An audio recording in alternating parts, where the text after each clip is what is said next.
Hey y'all, it's Kira, John, Rachel, Caitlin, Dave, Hunter, Jake, Clara, and you're listening to the Peercast, featuring the BA reps. your one-stop shop for everything UMTAD. Hello. Hello. Hi. Yes, welcome friends. How are you? Hopefully good. Hopefully amazing. And happy Yes. December. Happy first day of December. How did we get here already? But the good news, I don't know what your philosophy is, but on December 1st, it is now acceptable to play Christmas music at all times. Here's the thing. My philosophy is if it's July, live your best life. Like, go ahead. I've started listening to it. Okay, here's a recommendation for y'all. You need to listen to Ariana Grande's Christmas and Chill album. It is absolutely gorgeous. And to be fair, like Ariana Grande has a lot of good like Christmas songs, like Santa Baby, obviously. Like, I mean, come on, right? But it's not even on the Christmas and Chill album. Like, the Christmas and Chill album is like literally like better and like gorgeous. So like, Really? yeah, it's like I cannot recommend it enough. Like, I don't know what else to say. It's so gorgeous, so gorgeous. That's amazing. But yeah, actually, you know what we should do? We should do some do a little like peer gas thing where we like each record us singing some Christmas songs and then we put it on the story. We could have Clara. a Carol episode. Yes. All right. Writing it down now. That'd be so cute. Please. Deal. All right. I'm super excited for this now. I feel like they want this to be a thing. It's gonna be fun. All right. Now with that though, as per usual, y'all, we have some UMTAD updates for you. So be excited because if you remember from our last episode, we talked a lot about this date of December 4th, this wonderful date. So there's so much happening on December 4th, y'all. Make sure that you check it out. So we have our dance town hall from 2:05 to 3:35. We have our liquid hour from 5:30 to 6:30 or 6 o'clock. So sorry, liquid half hour, really. And then we also make sure that you hit up our the UMN improv class show from 6 to 7. You can check out the Facebook event that they have. And there's also open mic night that is hosted by the Dance Collective that will be from 7 to 9. And you can register through the Google form on their Instagram at UMN Open Mic or send an email to umnopenmic@gmail.com. And lastly, also make sure that you check out Little Red Theater Company and the work that they're doing for Tiny Place from Quarantine, produced that by the Wellesley College Upstage, a student-run theater organization in Massachusetts. So it's going to be super exciting. Make sure you check it all out as well. Absolutely. Big day. And thankfully, a lot of them don't overlap. You can just be enjoying yourself for like 4 hours, which is beautiful. Exactly. Yeah. Go straight through. Straight through. All right. We have some really amazing Northrop engagements this week. So Northrop and Walker Art Center present this week Kinetic Light. And so under the artistic leadership of innovator in disability arts, quoted by the New York Times, Alice Shepard and her company Kinetic Light enables new understandings of the moving world. Dancers perch, swoop, and soar on a striking, custom-built ramp of curves and peaks in Descent in this recorded version, making its online premiere. It's a visually stunning imagining of queer interracial love story of mythical figures, Venus and Andromeda. Beautiful. It's a transformative ride testing the limits of what dance, beauty, and disability appear to be. And so that's going to be this Thursday, the 3rd at 8 o'clock. Student tickets are just $10. But there is a related event that is $0 if that's more in your budget. So it's a conversation on disability, aesthetics, and design in performance. So you can join a conversation about disability, aesthetics, and design for performance, learn about Kinetic Light's work in production, projection, movement, and software design. So Laurel Larson, the choreographic collaborator, dancer, designer, and engineer with Kinetic Light, will be in conversation with Michael, Meg, the production, lighting, and projection designer for Kinetic Light. And so that'll happen tomorrow before that Thursday showing. So the 2nd from 3 to 4:15, and that is, again, free with registration through Northrop. That sounds very, very interesting. That's a very I feel like, y'all should really check that out because queer interracial love story through disability. I feel, like it's a very interesting intersection that isn't talked about too much. So make sure that y'all check that out for sure. Next up, make sure that you are also keeping an eye out for Selena or keeping an eye out for the dance department's upcoming Selena? shows. Yeah. What is Selena? Like Justin Bieber. Keep an eye out for Selena. Keep an eye out for Selena. Got it. Wow. No, you don't know about Selena? I'm so out of the loop. I'm so out of it. Not cool, Kira. Not cool. Everyone shouldn't have said anything.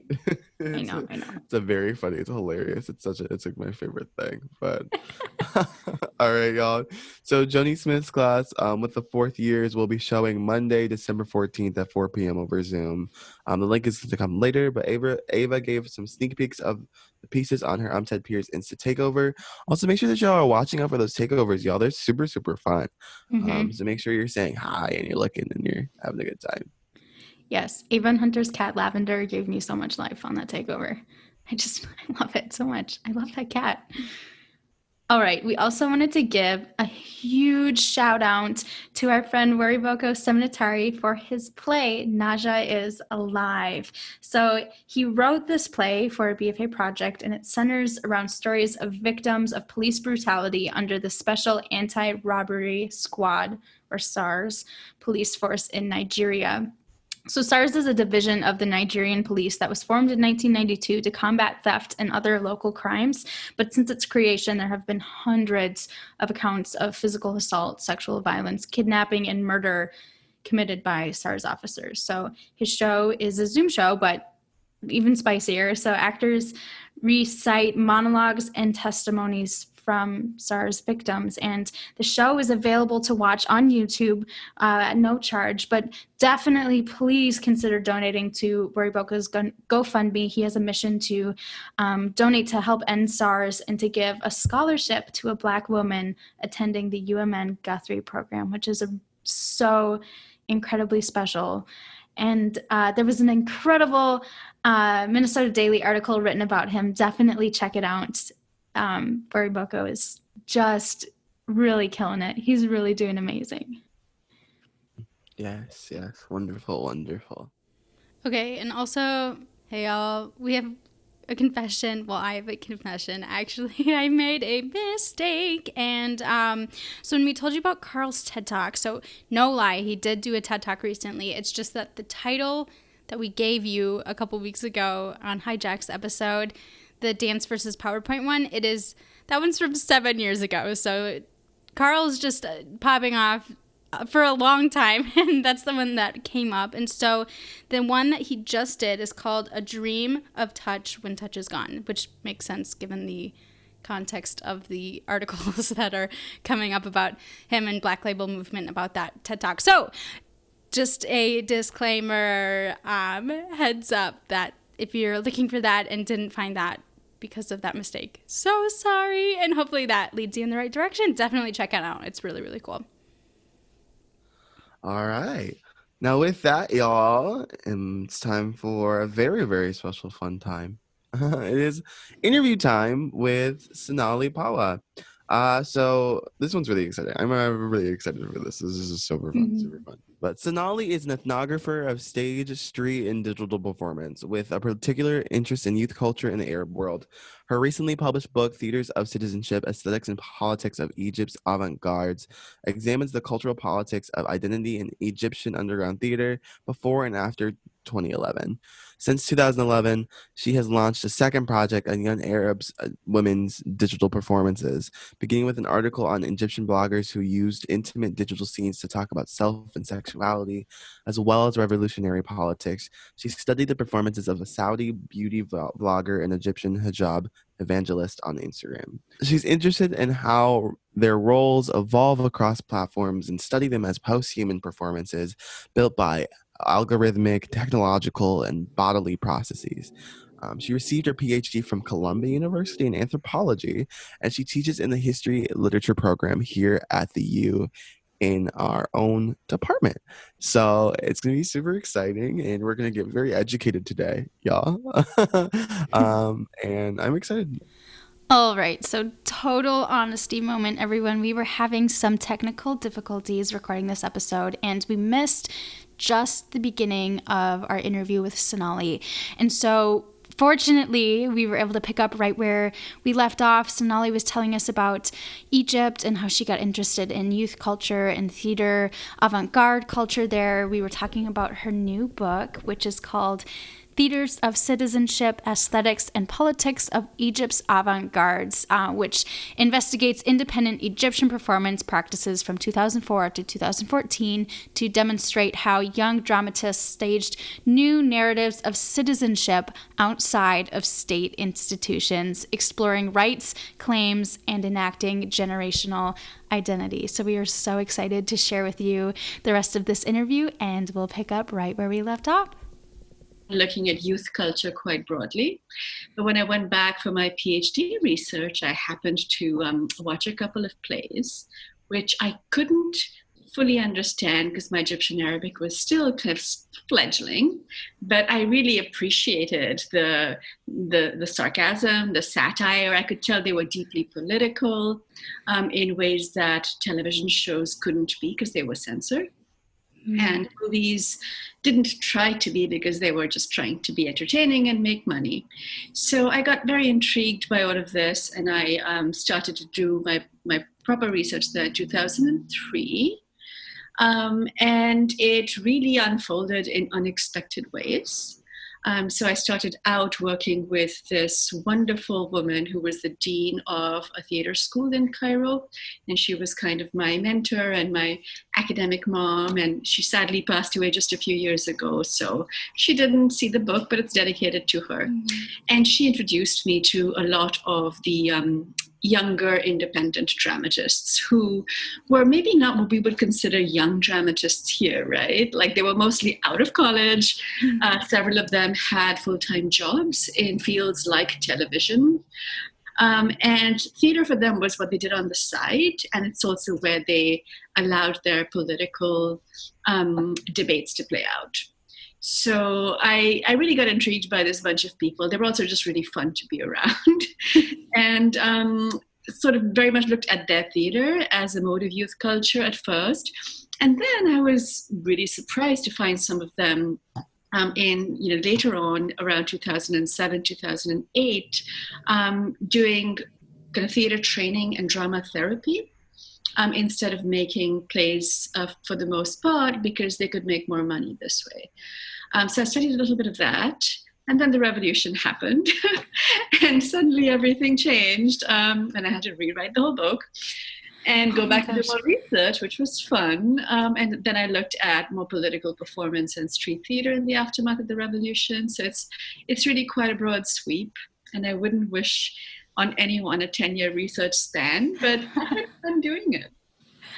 Wow. What an incredible commitment. That's what a curveball too, to have to go and research and rewrite. Mm-hmm. And you mentioned in this writing, in this synopsis, that there were these performative visions for the nation that were performed by these youth. And I'm curious what those visions were and how the performance spaces impacted the message and what those visions were, because it looks like it was outside of any kind of governed or institutionalized theater. And so I'm curious kind of what that looked like. Yeah, it was really unlike state theater in two important ways. One, in that it was very generationally specific, and the questions it raised included a range of political concerns, including gender politics, generational politics, sexual politics, the politics of new media, all that kind of thing, but also in that it was generally what I was, trying to frame as a set of repertoires of citizenship, in that people who didn't have the opportunity to really vote because elections were completely rigged, could represent themselves in another way than through democratic processes. So this was kind of an underground movement, which nonetheless gained a great deal of prominence, which can sound really contradictory in an American setting. But in Egypt, where theater was very much based on a socialist model, it was very much a kind of popular amateur art, following, lessons from the former Soviet Union, for instance.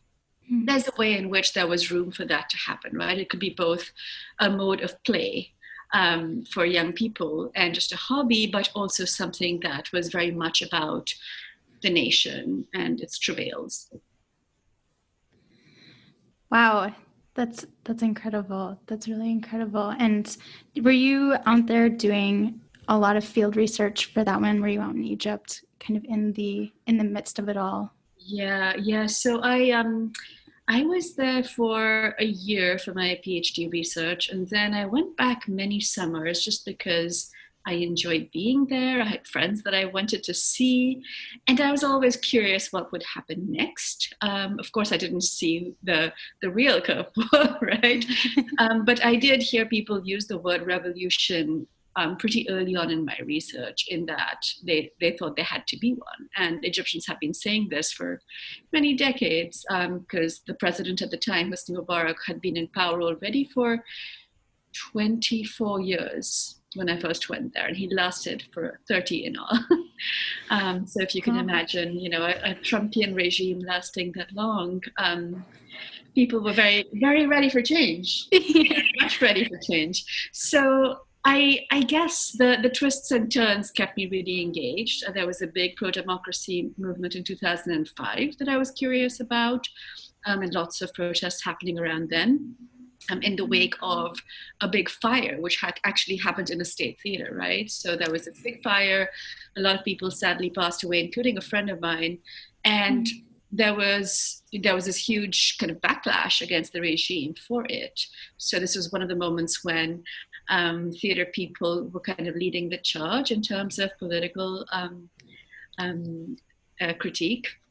During and after the revolution was a time when I was particularly able to visit Egypt, because I was working at the time a 3-hour flight away at the campus of Northwestern University in Qatar, just a teeny tiny country. And it was really easy and very tempting to go as often as I wanted to. So I was there as soon as I could be done with my classes in May 2011. And it was really fascinating and fun to see how people felt a sense of openness and possibility for just a couple of years. It didn't last very long, but it was lovely to see while it lasted. Oh, that's so cool. Did you ever feel, well, I guess, did you always feel safe when you were there? Was it ever risky, or did you always feel like you had a good support and Oh yeah, it's a very warm and welcoming place, and people really look out for each other. I think this is something that happens when you live in a crushing dictatorship. Your friendships are everything, and they're your zone of security. And so I certainly always felt very safe. And I guess there were times during protests when things got a little dodgy, but I always scurried away before they got too difficult, because I'm not a very brave person. So it was fun. I really enjoyed being part of certain moments there, even as very much a marginal watcher, but also feeling like, this had been my research home for so many years that I felt proud of what was happening, and I'm very invested in it. I'm thinking of the only protest experience that I have is from Minneapolis this summer, and just thinking about, that once things start to get a little scary, it's a scary way for sure. And I can't imagine. I mean, we were so ready for change after 4 years, that I can't imagine 30 under that same kind of leadership. And so I can only imagine how. In fact, Trump did call Sisi my favorite dictator, the current head of Egypt. So they very much bonded and identified with certain things they had in common. Gosh, well, I'm glad we're moving forward, huh? Oh, and I do have a question. So, a phrase that you used in this particular writing also is performance culture as a school of citizenship, and how theater is political discourse as it exists in any moment. And I'm curious what your thoughts are on what it means to be educated by theater and how that's different from any other form of education, whether it's institutionalized or whether it's just life, because theater is this kind of cool in between of the two, and I'm curious what you think of that. That's a really lovely question. So I think, if I remember correctly, I first encountered the idea that theater was a school for citizenship in the writings of an Egyptian minister of culture in the 1960s. I was doing some historical research into that time period, which is when a lot of state theaters were built. And this organization called called Mass Culture, the Mass Culture Organization, was born in Egypt out of something literally called the People's University, right? So there was a very direct connection between theater and performance culture and education in that context where it was assumed that literacy was never quite going to keep pace with people's love of performance.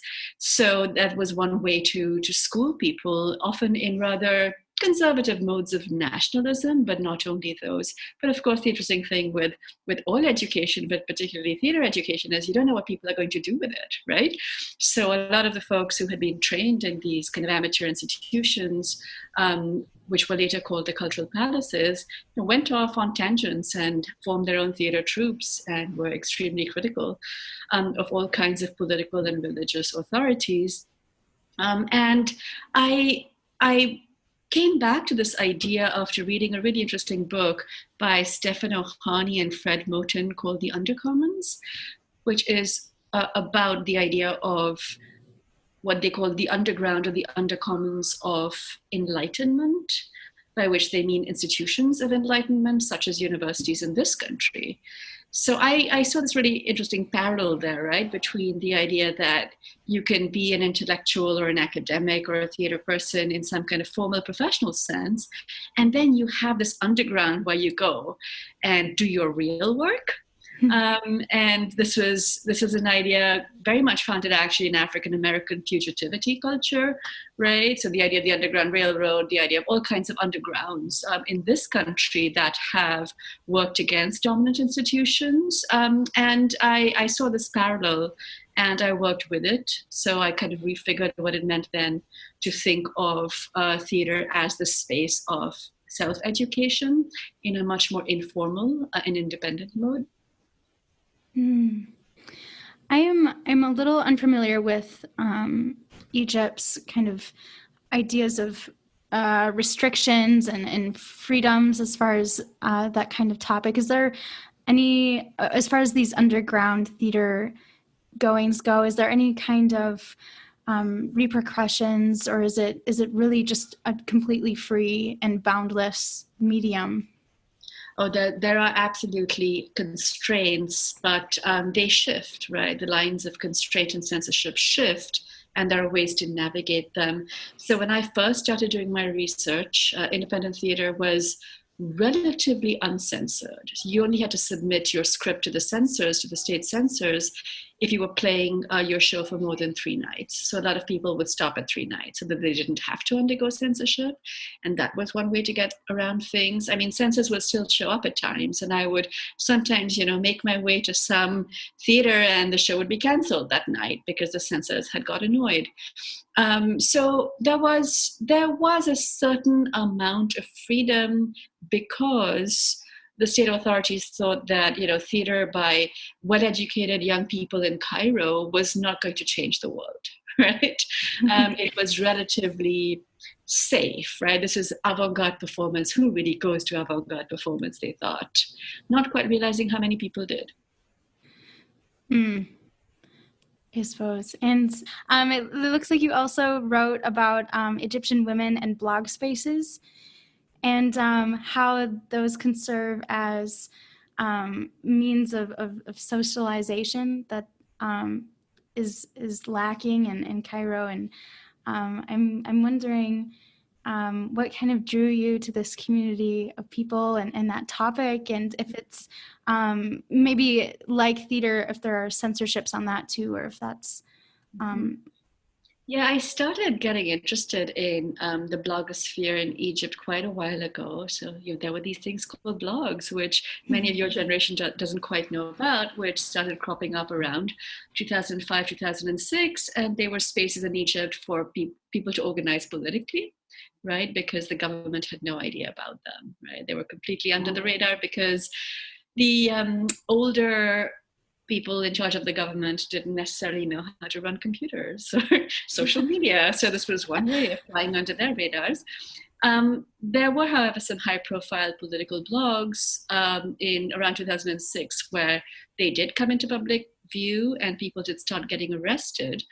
But in some ways, most importantly, most crucially, in 2010, the event that's thought to have sparked off the Egyptian revolution was that this young guy called Khaled Said, who had a blog, had uploaded some pictures to it of police brutality in the town where he was from, Alexandria, which is the second biggest city in Egypt.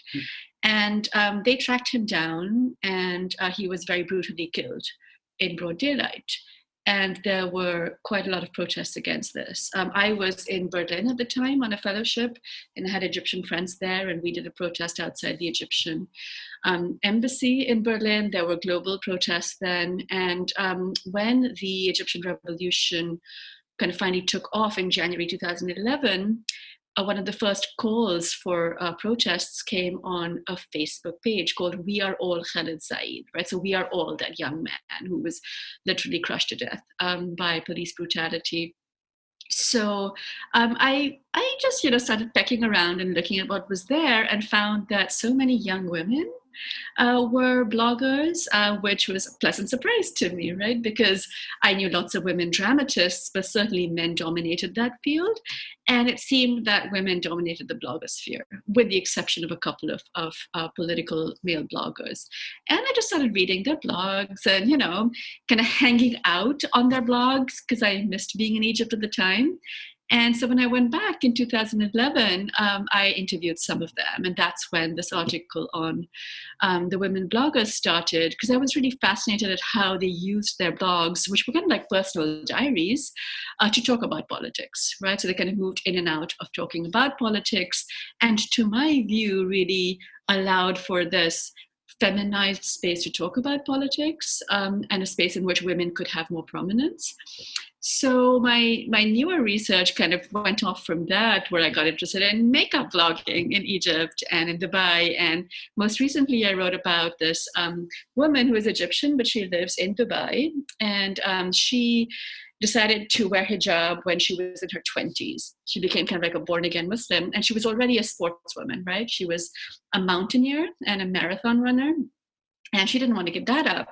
So she started, talking with sports companies about a sports hijab. And I think enough people had spoken to Nike about this that they did come out with a pro hijab, and she is one of the faces of Nike's pro hijab.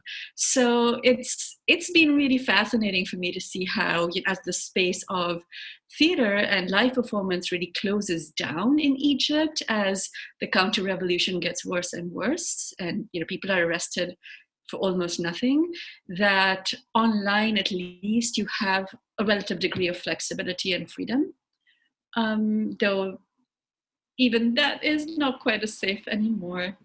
And so all of this is still going on, right? This is all very in this moment. Yeah, so the coup in Egypt happened in 2013, And I was unfortunately there at the time. It was an extremely weird time to be there.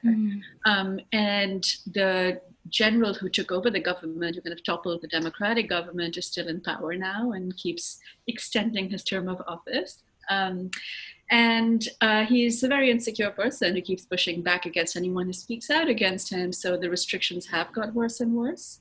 But I don't know, part of me thinks of that with a little glimmer of hope as a sign of such deep insecurity that he may be gone soon, but please don't quote that.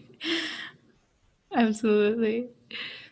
I think it's very interesting with the blog post is becoming this sort of source of like a accelerant almost to revolution and things like that, because something that I find is that, like, especially now, just looking at like how, like, this summer, like, I feel like it was a very big like sort of education moment for folks on social media and like sharing different posts and different stories. And I mean, Instagram was wild this summer, which I very much still enjoy. And I think it's interesting to see it through like a blog space. And I almost want to see like how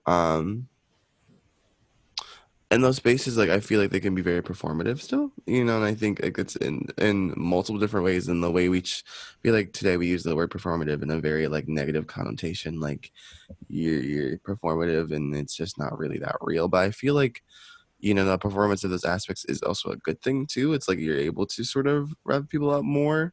So have you ever like really like taken a look at just how like the performance of these blog posts or the social media, like have like impacted it heavily, you know what I mean? Absolutely. I mean, that's actually a key interest of mine. So I remember watching a video by this woman called Asma Mahfouz, and she actually had it on Facebook in mid-January 2011, where she was calling people to go out to protest. And that went viral. And that was considered in many ways to be one of the big sparks for people to go out and protest.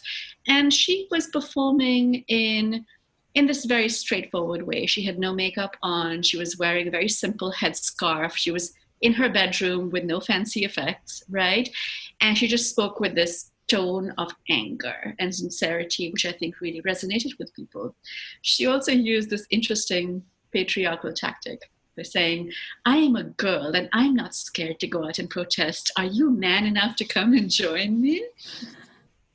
So that triggered a certain amount of machismo, and people, felt called up to be as courageous as she was.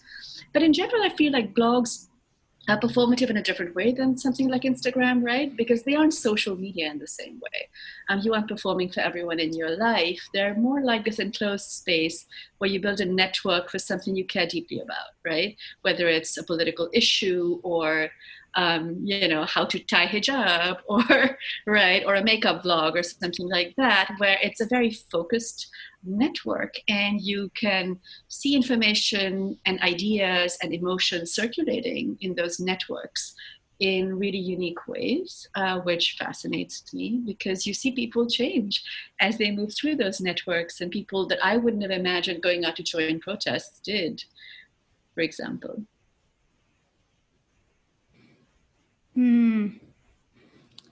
Yeah, I even thinking, everything that you're saying is just reminding me now that I think there's a context for what this maybe looks like, even just a beginning for imagining what this looks like. I think prior to this summer, I could see pictures and listen to the reports, but it's not anything like I would imagine now after seeing just a glimmer of it here. And I'm wondering, I've been thinking about this a lot, how this moment is being written right now in Egypt and here in the United States, because it seems like there's some similar kind of tensions and baby tensions and tendencies going on, and how this moment is being written and how researchers will look at this moment when it's time, when it's already fueled the next moment, And I mean, there are so many components of that. I mean, social media is changing so rapidly, and theater is changing so rapidly. I think what's so interesting about this moment, though, is that traditional forms of theater have been kind of taken away, and people have been really turning to this online side to be performative and spark those revolutionary thoughts. Yeah, this feels so much like Egypt in 2011, 2012 as well, right? It's almost uncanny to me. But I have to say, ever since I first moved here in 2014, um, I've seen Minneapolis and the Twin Cities as a bit of a hotbed of protest, right? Like I remember going to Jamar Wilson protests and Philando Castile protests. And I mean, it certainly isn't new over here for there to be these moments of collective rage against police brutality, but certainly nothing as sustained as we saw this summer. Right. And maybe part of it is a little bit like what I've seen in Egypt, right? People are stuck at home, they're online a lot, they have a great deal of political anger for many reasons, and it does get channeled through these moments of, I don't know, galvanized political action that get organized online but play out in the streets. I was really glad and impressed to see it here this summer because in previous years, the protests were much smaller and much more, you know, much more people of color than I saw this year. So it's certainly spreading. The movement is certainly spreading here, and that's a wonderful thing to see. I definitely think that people staying home has like more so has given people the opportunity really to go out and protest now. And I think there's like some I don't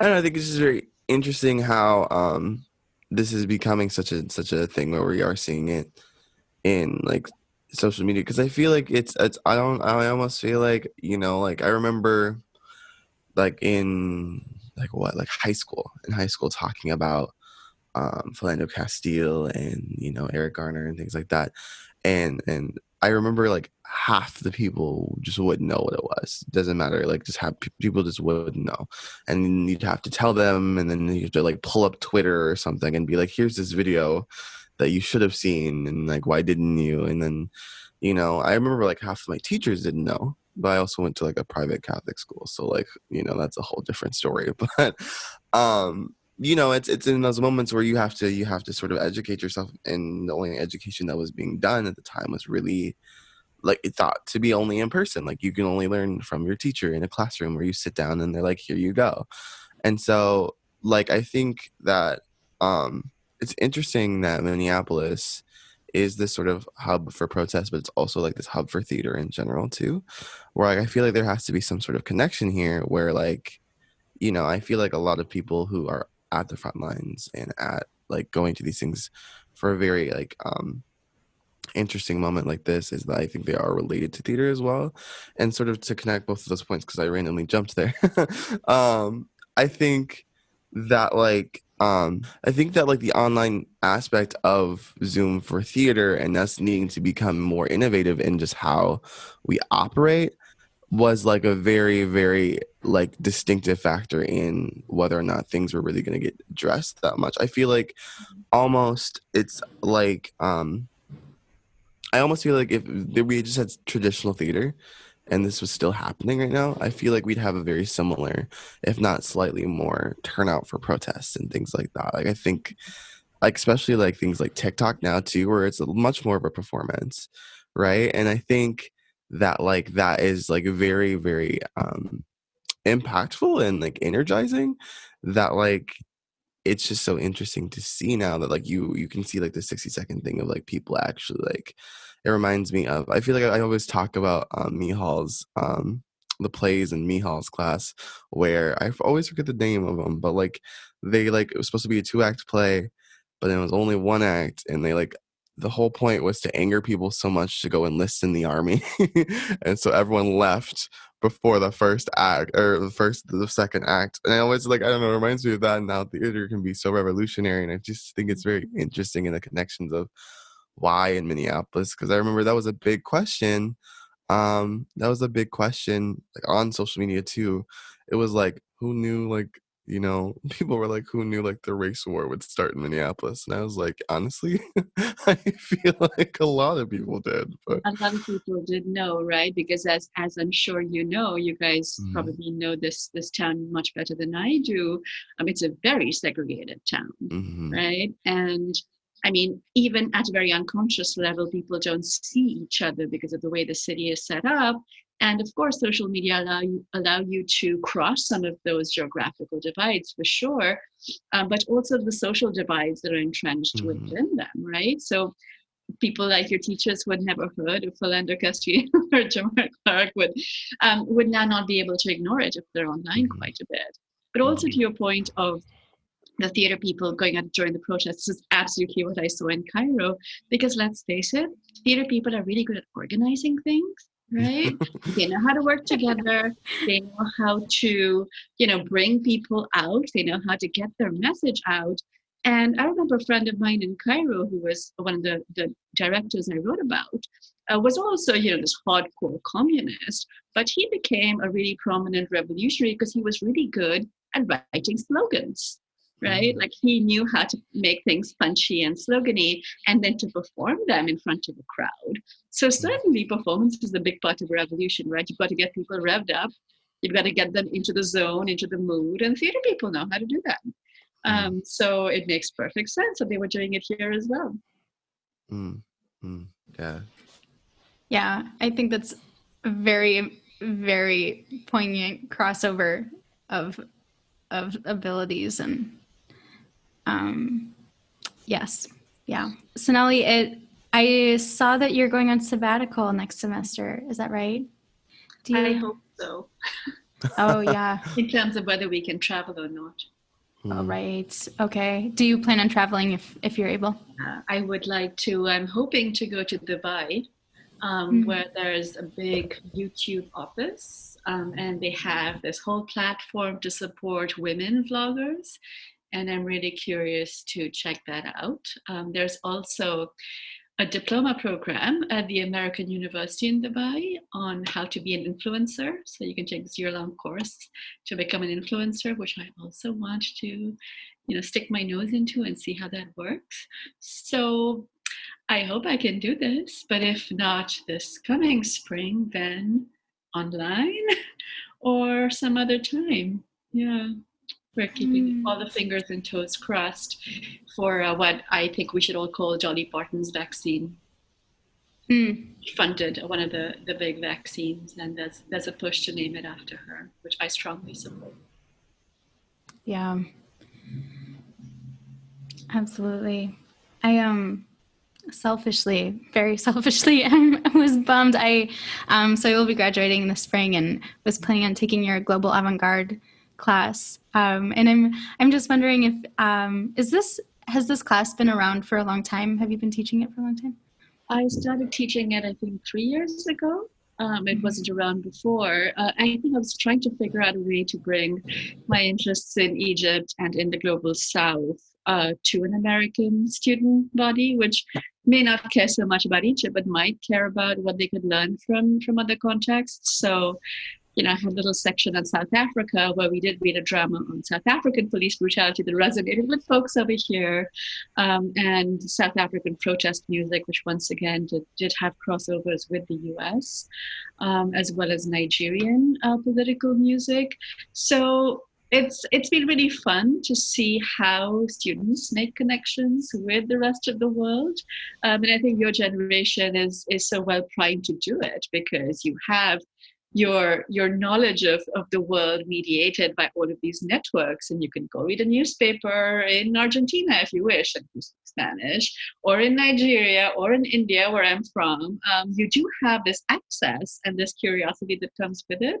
So it's been really fun to see students run with those ideas and write fabulous research papers about different parts of the world. That's so cool. That's so neat. Oh my gosh.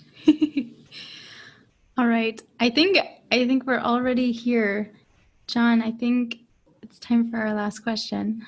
The question. The question. I love this question. All right. So I feel like in general we kind of talked about it, and like there's been some underlying things, you know. But our last question that we like to ask everyone is, why theater? I love that question because I did not study theater for my PhD. I studied cultural anthropology, and I just kind of slipped into theater through the back door. Um, I don't know. I loved it as a kid. I always acted when I was younger, but also I began to see it as not just something I did for fun, but something that had a place in the world. And this really only happened when I went to Egypt and saw what people were doing with theater there. And I think it's kind of cool to have a cross-cultural or transnational perspective on theater in that way. So you can answer that question for yourself, right? Why theater? Is it just something that I love? Why do I love it? What does it let me do that other things don't let me do? And I'm sure you guys all have wonderful answers to that question too. Absolutely. So now, Yeah, I would hope I have a decent answer to the question. Sam, I'm not asking you. And it was really lovely talking to you. Let's go out and enjoy the sun. absolutely. Yes. Yes. Thank you so much, guys. Thank you Yeah, so it was much, really Sonali. Bye. Thank you so much, Sonali. Oh my God, I had so much fun. I feel like I feel inspired right now. I want to go write something. I don't know what I'm gonna write, but I want to go write something. I want to go rethink my senior thesis. I don't. I want to go do like a storefront theater that gets shut down after 3 days because it's so risque, you know? That's something I want to witness after hearing you talk about that.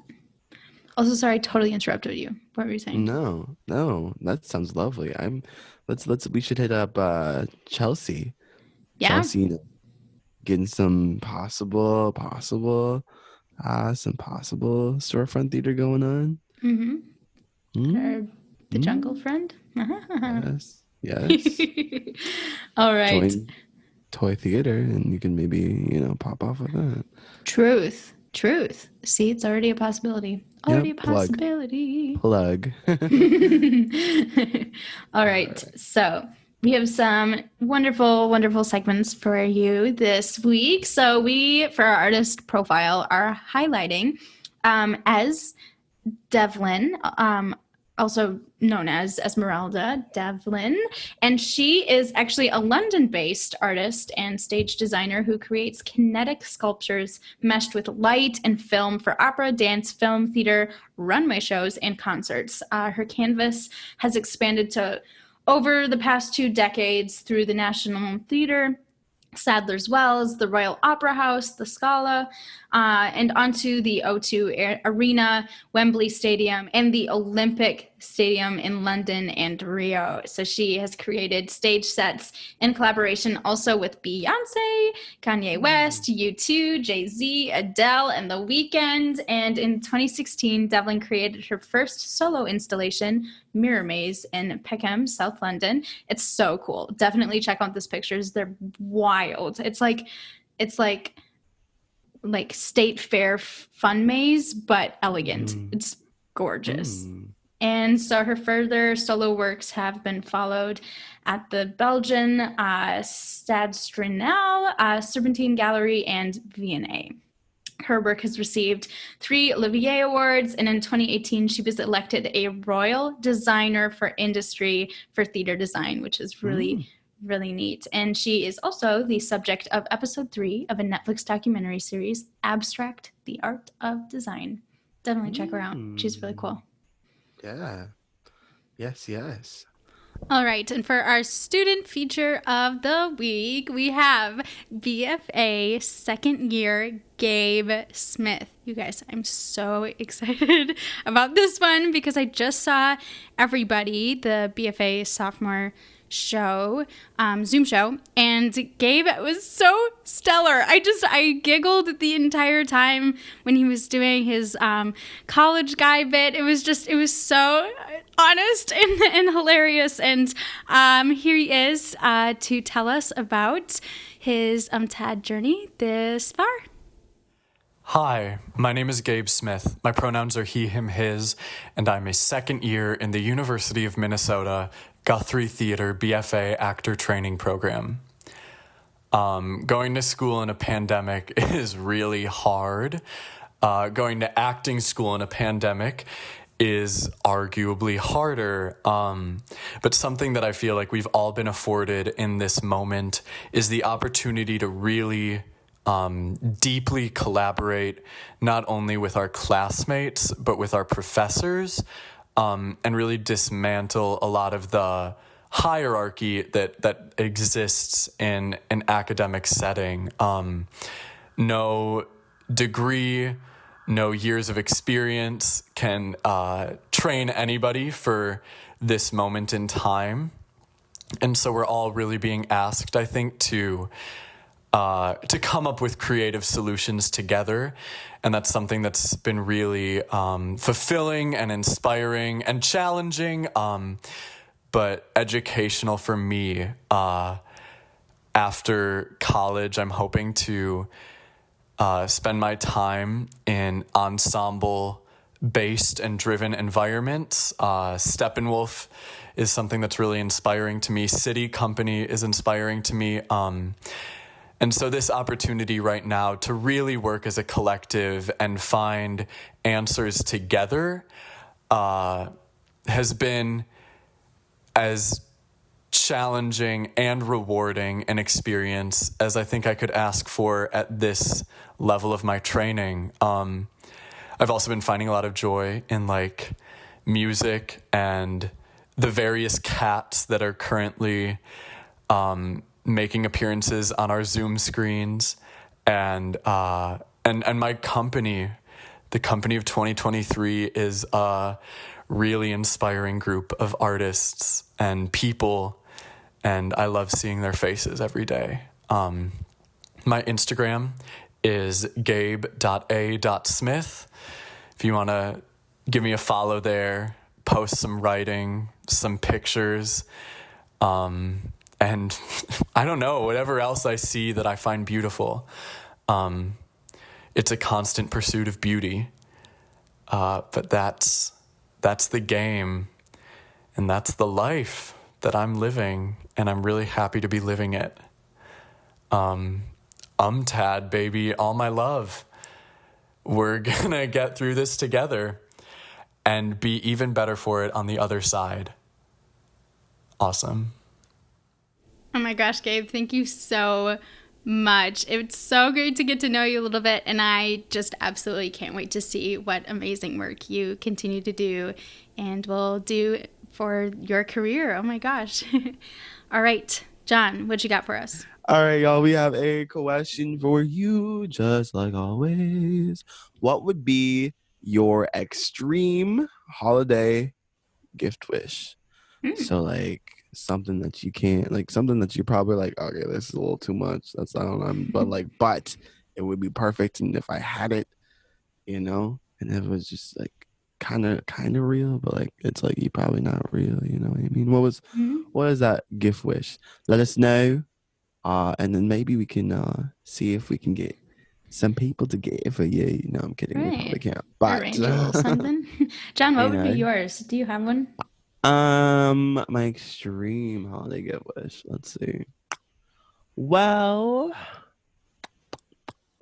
sometimes I like really. So this is weird, but I'm taking guitar lessons next semester through the year. Yeah. Super excited. And for some reason, I really want I want like an electric guitar. Yeah. I want like one of the $1,000 ones. That's not the one I'm gonna get, obviously, but like I want it. I want to like learn how to fucking just live my best, or learn how to freaking live my best life, man. But that would be my very, very extreme thing, because I'd be like, I don't have absolutely no need for it, but it would be super cool to be like, yeah, this thing's $1,000. I also feel like guitars make really good decoration on walls and stuff like that. So, like, I feel like it's a very like it's like modern but still sort of juvenile, and I feel like that's my aesthetic. I love it. Are you taking electric guitar lessons? No. I'm taking Okay. acoustic guitar lessons, but Got it. Right. I would love to master all guitar. All of them. Mm-hmm. Like that's like actually like genuinely a goal I have is to like in the next year like pick up like all different types of guitars. But obviously I'm gonna need to get enough money to get all different types of guitars. First step. literally 2021, here we come. What about you? What's your extreme wish gift wish? I've been thinking about it. I think, well, this is very not possible and kind of a cop out, but my wish would be to have a gigantic, beautiful, like celebration dance, and COVID is not invited. I would love, love. Yeah. That'd be mine. That would be like, I would just cry and then be completely just satisfied with everything and anything that comes after. As soon as this COVID moment has like taken a nap or gone to sleep, we'll do it. It'll be me and you. We'll only invite the peers and reps. So if you want to come, you have to be a peer rep next year. Hey, start thinking about that. Incentive. Yeah. Super fun. You can hear your voice on this podcast and sound like this podcast, John. The Peercast. Like the EA Sports. It's in the game. That's very that's a very that goes back to my my heterosexual days of middle school. Gorgeous. Oh, no. All right, y'all. We have some closing thoughts for you. Your closing thoughts are just to be kind. Be you. You're beautiful. Remember, honestly, just to live your best life. I don't know. This just ugly year is almost over. And not to say that 2021 is going to bring this like huge catharsis expungement of all colonial neurosis in which this country goes through, but it's not 2020. And so you can close the book. You can never look back. Well, actually, you should probably look back, but you could just, hopefully move on and hopefully do all that you can to make sure that 2021 is a year in which we all live our best life and just grow together and have some alone time if you need it. 2021 is a year of self-care. I've donned it. 2021 is a year of self-care. Don't do nothing if it's not for your self-care. Okay. Yeah. Also, I like your keyword, all people, living everyone's best life. Here to give us even more wise words than you've already received. If your brain explodes, I'm not sorry, because mine's about to from all of this wisdom this episode. Hunter Patterson, our wonderful, beautiful dance peer, is here to share something with you. Hello, Hunter. Hey everyone, it's Hunter. So back at it again with the wise words of the week. And I just wanted to share this one quote that's helping me feel a little bit calmer as we go into finals time and, having some big assignments on the horizon. So this quote is from Marcus Aurelius, who was a Roman emperor and philosopher. And he said, "If you are distressed by anything external, the pain is not due to the thing itself, but to your own estimate of it. And this you have the power to revoke at any moment." So I hope that helps give you a little bit of a hug from some words. It'll all be okay. Anything that, any of your finals, just remember it'll be okay. And then, gotta share one of my favorite quotes from another reality show, and that is Dance Moms, of course, one of the best shows ever created. And this quote is from the Queen, Dr. Holly, Nia's mom, who just has to pop off at Jill, Kendall's mom, saying, "You are entitled to your wrong opinion." And sometimes I just gotta say that in my head. When, someone says something I'm not quite vibing with, just makes me feel a little bit better. So, yeah, I hope those 2 quotes bring you joy today. This episode of the Purecast is edited by Rachel Breeze, programmed by Hunter Batterson and Caitlin McLean, and our music is composed by Raymond New.